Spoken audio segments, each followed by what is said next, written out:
Sawadee Thailand! I'm Dansor16 Philippines!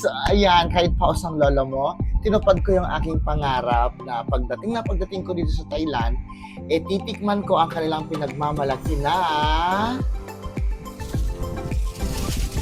charan! Ayan yung kanilang papaya salad. Ang papaya salad ay binili ko lang kanina dyan sa labas at nangangamoy talaga dito sa sa lagayan niya. And ito ay sa 40 baht lang. Good for 2. Tatry ko lang kung ano yung lasa nito. Yung lasa niya, yan. Nakita niyo guys.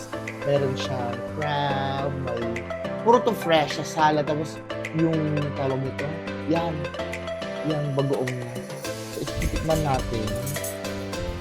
Sana nga, may magkalat dito.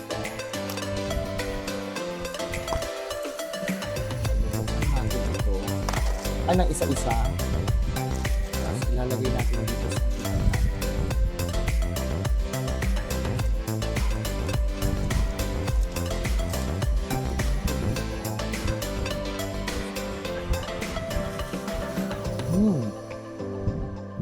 Alam mo yung bagoong niya, yung dito sa amoy pa lang. Amoy bagoong, pero para siyang iba yung lansa niya Iba yung lansa ng amoy. So, ayan. Yan, charan. Meron din siyang lime. Makikita dito mayroon siyang lime dito. May lime. Kaso ba yung lime dito? Ano kayo lasa ng lime dito sa kayo?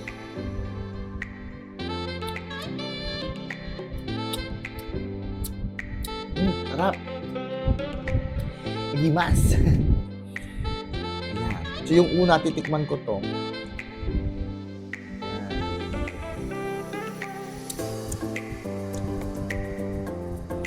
Uy! Hindi maalat yung bagoong, mga auntie. Naiimas bagoong niya. Tapos meron siyang syempre kamatis.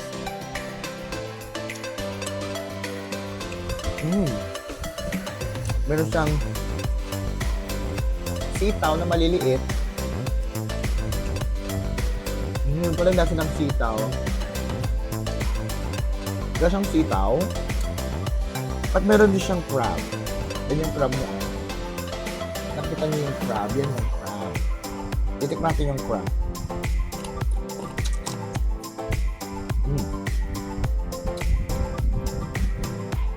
Uy!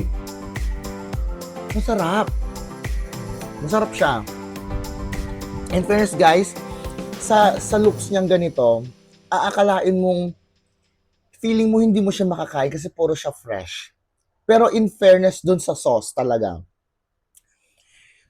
Ang sarap ng sauce. Yung meron siyang pagkaasim. Medyo onting maalat-alat. Pero hindi siya maalat talaga. As in maalat yung parang sa may ano natin sa Pilipinas na maalat yung bagoong. Ito hindi. May pagkamaasim, matamis na masarap. Masarap yung lasa niya. Gustong-gusto ng dila ko. Dahil pag pinag-combine mo lahat sila, may pagkamaasim dun sa lime, sa kamatis, tapos may pagka aroma nitong crab na pagka kinakain mo, ang sarap-sarap. Ang sarap pag sinisipsip.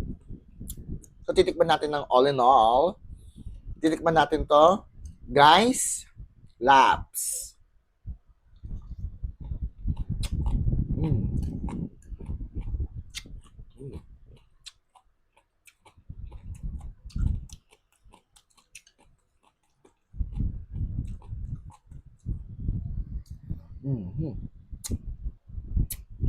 Ang sarap din ng lime. Ang sarap ng combination ng lime. At yung anghang niya, the best.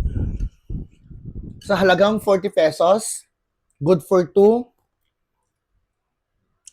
deserve. Mura na yun.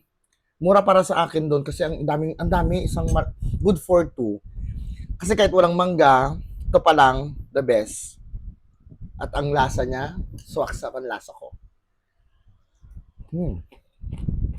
Sarap.